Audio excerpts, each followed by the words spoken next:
Bienvenue à toutes et à tous dans ce nouveau numéro de Solidaires en Action qui est exclusivement consacré aux mobilisations de novembre et à la grève générale et reconductible de décembre. À celles et ceux qui veulent un autre avenir, convergeons sur décembre. Appel national de Solidaires. Solidaires en action. En action. Solidaires a décidé d'appeler à la grève générale sur les retraites pour le 5 décembre et les jours suivants.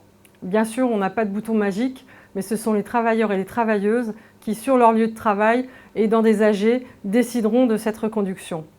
Pourquoi la grève reconductible? Parce qu'on a besoin d'un mouvement de force et d'ampleur pour enfin bloquer l'économie et mettre à mal cette réforme que veut nous imposer ce gouvernement. Les appels à la grève et à la reconduction se multiplient dans de nombreux secteurs et sur l'ensemble du territoire. Amplifions ce mouvement. La question des retraites est centrale. Les capitalistes continueront toujours d'attaquer nos droits, de nous pressuriser, de nous maintenir dans leur dépendance. Tout cela pour augmenter leurs richesses et leurs profits, alors que ce pays n'a jamais été aussi riche.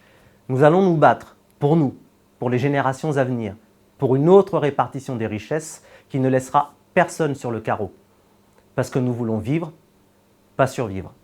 La question n'est pas uniquement celle des retraites, mais bien d'un système qui détruit le climat et les écosystèmes, qui maltraite au travail nos corps et nos cerveaux, qui malmène les plus démunis et les précaires, qui détruit les services publics et qui vend nos biens communs.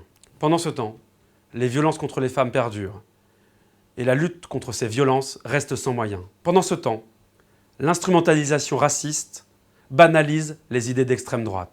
Pendant ce temps, les habitantes et les habitants des quartiers populaires, les migrantes et les migrants, les personnes qui se mobilisent doivent faire face à une violence policière accrue de la part de l'État qui réprime, tabasse, mutile et tue. La démocratie affirmée s'efface devant l'autoritarisme bien réel. Le mois de novembre va être rythmé de nos colères et de nos espoirs, contre l'islamophobie et le racisme, pour défendre nos services publics et en particulier la santé et les finances publiques, pour la justice sociale, fiscale et écologiste avec les 1 an de la mobilisation des Gilets jaunes, contre les violences faites aux femmes et les féminicides le 23 novembre, pour le climat et contre l'ultraconsommation le 29 avec le Black Friday, et pour les droits sociaux des chômeurs et des chômeuses et des précaires le 30. Pendant ce temps, des mouvements de révolte contre l'injustice, pour la démocratie, pour un monde meilleur se propagent dans le reste du monde. Solidaires appelle à participer à l'ensemble des mobilisations. Toutes sont légitimes et doivent gagner. Nous devons renforcer les liens qui existent entre elles. Nous gagnerons en additionnant nos énergies, en respectant les différentes modalités d'action, sans rien imposer. Nous avons tout novembre pour construire la convergence et pour faire boule de neige autour de nos luttes et faire en 5 décembre et les jours qui suivront une grève générale reconductible la plus forte possible. Ça, c'est la condition pour construire un autre avenir et au réveillon, on fêtera la victoire. On s'informe un maximum, on essaye de convaincre le plus possible de monde, on converge sur décembre. Faites tourner cette vidéo, likez, à bientôt caméra.